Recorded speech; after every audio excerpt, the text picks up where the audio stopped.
Peace, Bill. I'm Jeannie. We're two do-it-yourselfers who met on a sailboat in 1988. 3 houses and 4 boats later, we're refitting our 1998 Seahorse Oceaneer 55-foot steel trawler, Blue Sky. Welcome to our journey. So Bill's in another cage. This is the equipment closet, as opposed to the equipment room. Because it's just a tiny little closet, and it houses the stern thruster, battery, and charger, and steering pump, and some other switching gear. We're switching different power accessories, man. So why are you in here? Both of these are replacing the battery charger. This battery charger has had issues for a long time, and it is totally freaked out now. I'm hoping we can revive the batteries, but it may have killed the batteries. So far, I've rewired the terminals, and battery 1 says it's already charged fully, and battery 2 says it's almost done. So I'm going to put those in repair mode in a moment and see if it'll help them at all. And then I'm working on changing out the 2 lines to the battery chargers that go to the port and starboard genset batteries, which there's only a port one right now.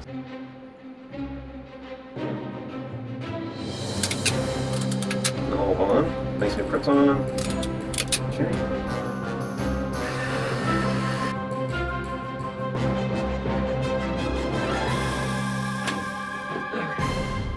Yeah, I got a present for you.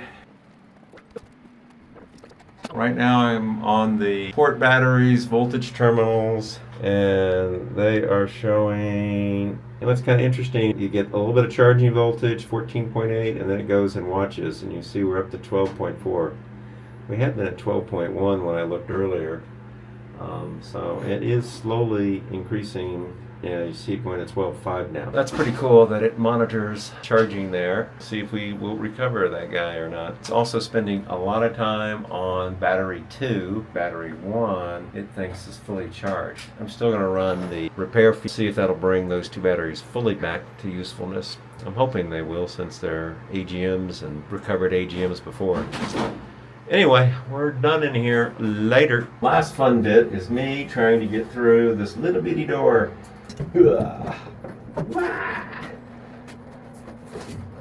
Great, stuck on the cord, damn it.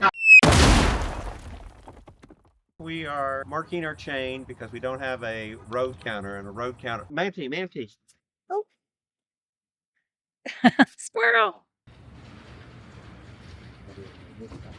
That's a squirrel in the boating world. Dolphins and manatees are squirrels. We don't have a road counter, which as you put anchor chain in or pull it in or out, it'll tell you how many feet you have in or out. Well, since we don't have that on ours, we're marking our chain. The first 100 feet will have an orange mark every 25 feet, and then you'll have, when you get to 100, you'll have an orange and yellow, and then from 100 to 200 feet, you'll have the yellow, and of course then at 200 you'll have yellow and white, and then at 250 you'll have red at the 250 mark and red at the 275 mark to let you know you're about to be out of chain and everything. So we built this little spray shroud.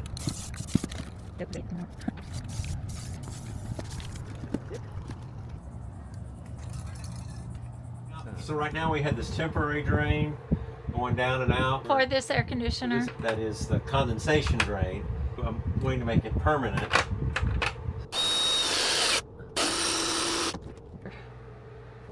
This is going to attach there. I'll make this a little shorter. Okay. That. Okay.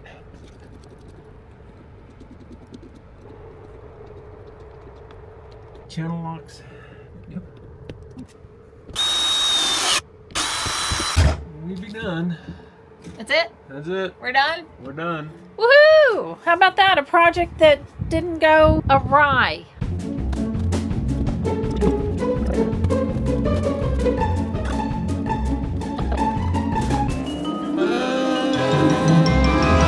Manti.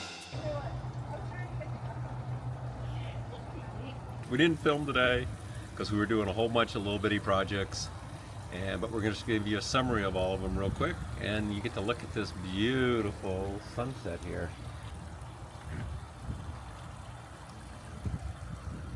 So the first thing you will notice, the chain is gone. It's back down in the chain locker. Got the bridle back in and that all rigged back up. Didn't lose it. We actually even tested it, pushed it over the side and brought it back up. And it seemed to work well. The other thing we did, and we'll show you a close-up of it, is we moved the Starlink. You can just see the top of the Starlink there. So we have this big empty boat deck because the Starlink that was right there has now been moved to right up there, and we're in the process of permanently mounting it. This is my favorite view from the boat. I really wish it had a glide bridge, but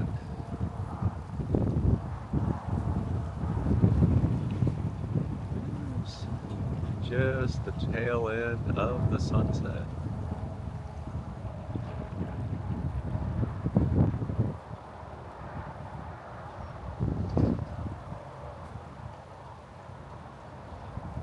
Oh, and it's really nice out right now, too.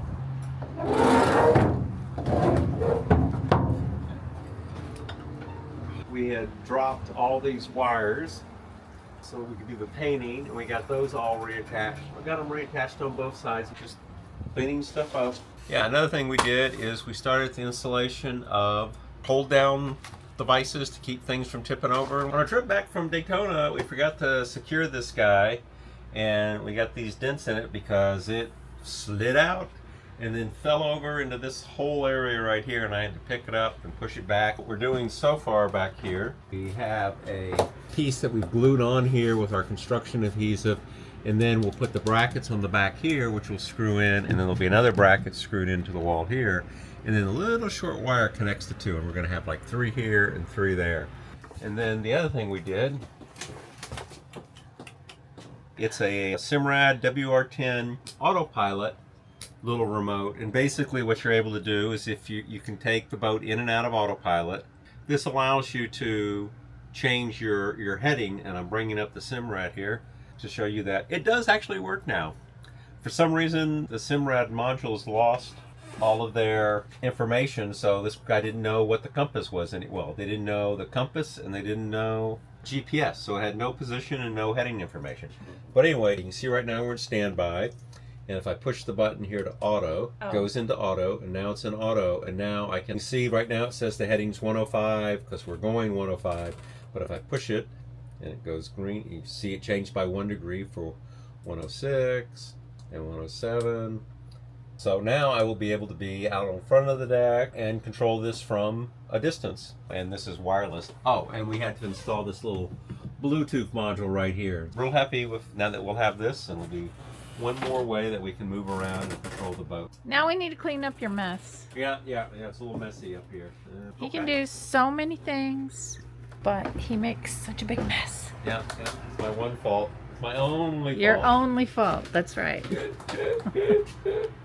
Yeah, don't believe that. And that laugh. The other thing we did is the sump pump for the pilot house head. This one was broken. Yeah, it's broken. And the reason it's broken is this is a residential one, and when I put it in, I didn't think that much about it. It being a residential one, they don't expect there to be salt water in it. The MSD needs salt water to treat the waste, and when it sits in that bath of salt water, it obviously ruined the steel motor that was in there.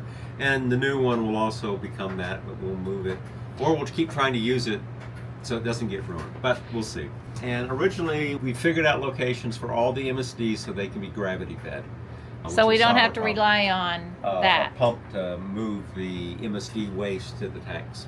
But the amount of work, we weren't able to get to it, so we decided we'll just put a sump pump back in there so we have a working pilot house head for the committee boat usage. So we did that. That went in real quick, and it's all installed and works just fine. Okay, what else did we do today? I think that's about it.